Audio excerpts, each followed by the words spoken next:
Hello there, it's Ruth here, Artful Stampin', and welcome to another Christmas challenge.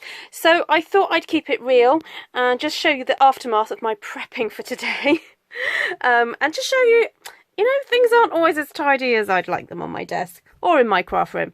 Anyway, so I am so pleased to announce that today's challenge, well, the one for July/August, is going to be a card sketch. Now, I don't know if you guys have ever done card sketches before, but this was really helpful years and years ago when I was starting to get more into card making. I came across blogs that release card sketches regularly, and I would use them to make my own cards. Now, the great thing about a card sketch is that you have a layout that's already pretty good. Okay, so this works as a layout, and all you have to do is choose the papers or the embellishments or whatever you want to do, and basically try and recreate these kind of placements and see what you can come up with. Okay, so I'm just going to show you what I've been doing to get ready. I've gone for using non-Christmassy paper. So I'm using the Tropical Chic papers, and I'll quickly just go through what I've cut out as well. So I've got the Tropical Thinlits dies here. So I've got a few of these lovely leaves. And then I have also got, I'm just going to switch off my notifications. I'm sorry about that. The Flourish Thinlits die, and I've just used this long piece here.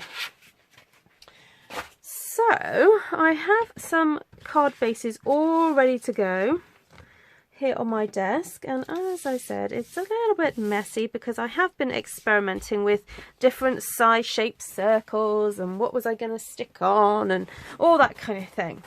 So it doesn't always come together straight away. I sometimes will have an idea in my head, and then a sentiment, for example, didn't fit the circle that I wanted to use, and so I have to make adjustments, and that's the same with all crafting really. It's okay just to kind of go along and see what needs changing as you go along. So the other things that I've got ready already are these circle pieces that I've cut out with the scallop circle punch. So it's the 1 3/8 circle punch, scallop circle punch rather. And I've already gone ahead and stamped the Celebrate the Season on here with Merry Merlot. I think it's the dark red. It's just such a fabulous colour against this lovely lemon lime colour. I'm forgetting the name of it now. Lemon lime twist. There we go. And then I also stamped a few of these lovely ferny fronds in the background in lemon lime twist as well. And the detail of these fronds is just spectacular. They're absolutely beautiful. Then I've gone ahead and cut out some circles with the Tranquil Tide cardstock, and those are a little bit bigger at 1.5 inches. So I had been experimenting with trying to fit these onto the 1 1/4, but I found that the sentiment was just a little bit too big, so that's why I had to kind of put my experimenting to one side and go with this instead. So I've just got to stick that onto there, and that's going to be my focal point. So I'll just bring my sketch back here so that you can see how it all kind of relates together. So that's going to be my little focal point there. And then here I've got my cutouts. Now what I did was used 2 sheets of the designer series paper. So I've got this paler green design with this dark green design, and I cut it along here. I cut off a piece so that it would measure the correct amount to fit onto my card base, because we've got UK measurements here. So it's a bit of a funny number. It's whatever that measurement is minus 5 millimeters.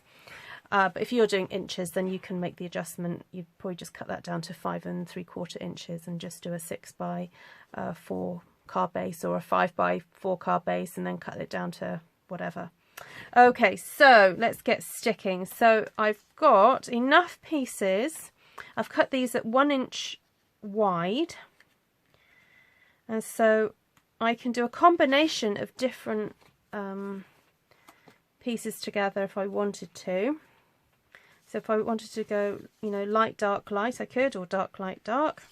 So let's get these stuck down, and then we can go from there. Now, you're probably thinking, oh, Ruth is just eyeballing this. Is she going to get this correct? What I'm doing is I'm looking for the border here to be the same. That's all I'm bothered about right now, is making sure that that border is correct and the same. Then I'm going to lay the one to the right hand side of the cardstock. About there. And again, I'm just making sure that the border all the way around is roughly the same, because I know that if I get that correct, then it's actually going to line up across there. That's not going to be a problem. Just move those pieces out of the way. Okay, so here we go, last one, and I'm just going to aim that smack bang in the middle of the two that I have just stuck down. And okay, it might be a little smidgy-widgy off, but it's good enough for this project. Okay, so the other thing I did was I used this pattern paper, which is kind of like spotty. I wanted something that was a bit of a contrast to what I'd already used, but still the colours in keeping. And so I went for this kind of spotty element here, and I just cut that so it would fit across there, and again just cut it at 1 inch, and that just seems to work really well. Then I've got this to stick down. Now I haven't decided exactly how I'm going to do this, because it's such a fine piece that I was wondering if I could actually fold it over at the back. Oh, and you know what I've just realised? I should have folded it over this piece here. Oh, can I get that up in time? I think I might just be able to. So I'm just going to fold that around there like that. Just going to move it down a little bit.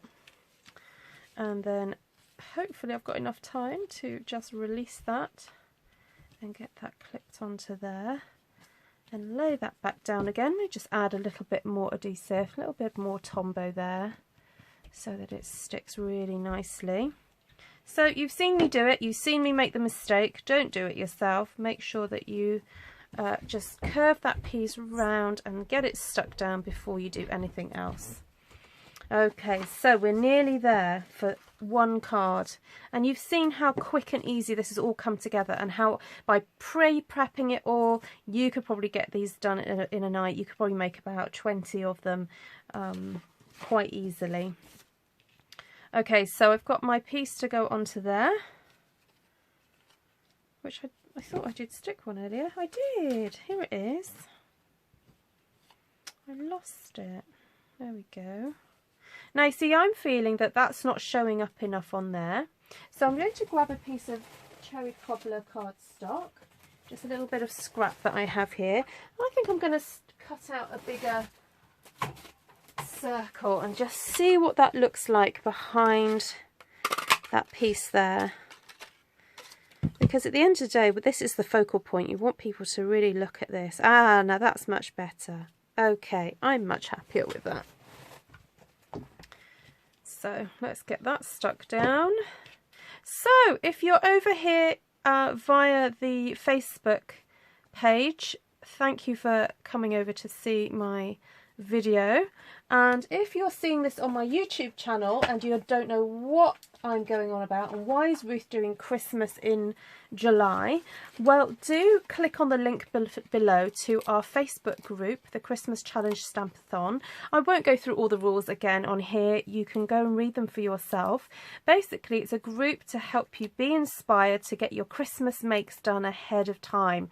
And if you haven't been with us since January, don't worry, you can join in today and you maybe have the chance of winning some Stampin' Up product, which is just the icing on the cake, isn't it?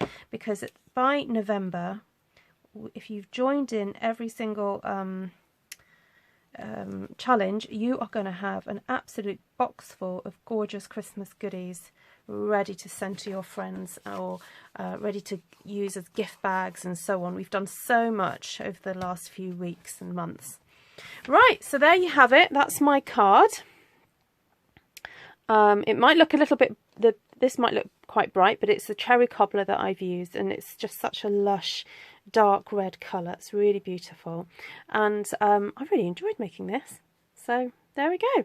Right, thank you for joining me. Please do head over to have a look at Ellen and Rosalie and Denise's creations, because they always come up with something absolutely beautiful, and I just love working with them and seeing what they've come up with as well. So take care for now, and happy Christmas making. Bye.